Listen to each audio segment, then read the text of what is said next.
प्यारे बच्चों और बच्चियों, आप सब लोग इस बात से अवगत हैं कि इस वक्त हमारा देश बल्कि पूरी दुनिया कोविड-19 से पीड़ित है, जिसके नाते हमारी सरकार को लॉकडाउन करना पड़ा है।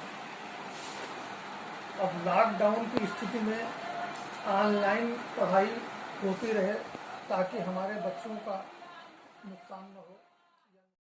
अपने विद्यालय के प्रबंधक होने के नाते, आइडियल इंटर कॉलेज के मैनेजर होने के नाते बच्चों को अपने सेवा देने की भी कोशिश की है और हमने अपने तमाम अध्यापकों से भी अनुरोध किया है कि वो भी स्वेच्छा से हमारे बच्चों को अपना ज्ञान ऑनलाइन देते रहें। इसी क्रम में हम आज कोशिश करेंगे कि इंग्लिश 11th क्लास की जो पोइट्री का हिस्सा है, इसके अंदर 6-7 पोएम्स प्रिस्क्राइब हैं। उनमें जो सबसे पहली पोएम है मर्सी के टॉपिक से, इसको विलियम शेक्सपियर ने लिखा है, हम उसको आपको पढ़ाना चाह रहे हैं। ये पोएम शेक्सपियर के नाटक मर्चेंट ऑफ वेनिस का एक हिस्सा है और इसकी स्पीकर पोर्शिया है, जो एक पात्र हैं।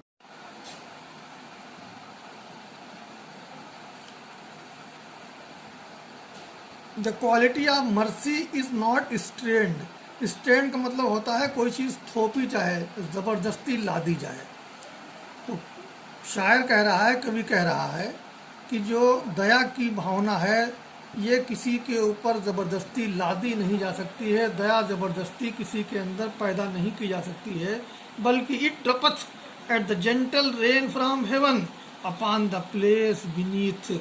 आसमान के नीचे अर्थात ज़मीन के ऊपर जैसे बारिश होती है अपने एतबार से, ईश्वर की कृपा से, वैसे ही ये इंसान के मन में, हृदय में पैदा होती है। It is twice blessed. इसके अंदर दोनों लोगों को वरदान देने का, दो लोगों की भलाई करने की विशेषता छुपी होती है। It blesseth him that gives and him that takes. जो मर्सी किसी के साथ करता है, दया करता है, उसका भी भला होता है, और जिसके प्रति दया की जाती है उसका भी भला होता है। It's mightiest in the mightiest. ये संसार में सबसे ज़्यादा शक्तिशाली चीज़ों में से, गुणों में से एक गुण है। It becomes the throne monarch better than his crown. ये राजा के ऊपर उसके ताज से ज़्यादा शोभा देती है। अर्थात यदि कोई राजा दयावान है तो वो ज़्यादा शोभायमान होगा। His scepter shows the force of temporal power।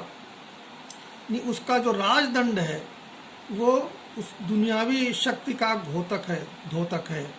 The attribute to awe and majesty wherein doth sit the dread and fear of kings. जिसके अंदर भय और उसकी राजसीय ठाठ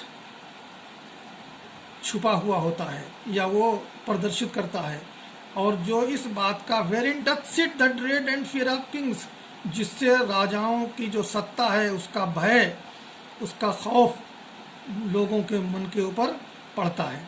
but mercy is above this sceptred sway. लेकिन इस राजदंड रूपी सत्ता से भी ज़्यादा महान दया होती है, क्योंकि it is enthroned in the hearts of kings. ये राजाओं के हृदय में बसती है। इसका निवास स्थान भय में नहीं होता है, बल्कि राजाओं के हृदय में होता है। मोहब्बत से, प्रेम से पैदा होती है। It is an attribute to God himself. और दया तो ईश्वर की खुद एक विशेषता है। And earthly power doth then show likest God's. एक संसार की संसारिक शक्ति ईश्वर तुल्य बन जाती है। When mercy season justice. जब जस्टिस न्याय के साथ, राजा के न्याय के साथ, उसके अंदर जो दयालुता की भावना है वो भी जब पैदा हो जाती है तो राजा ईश्वर तुल्य बन जाता है।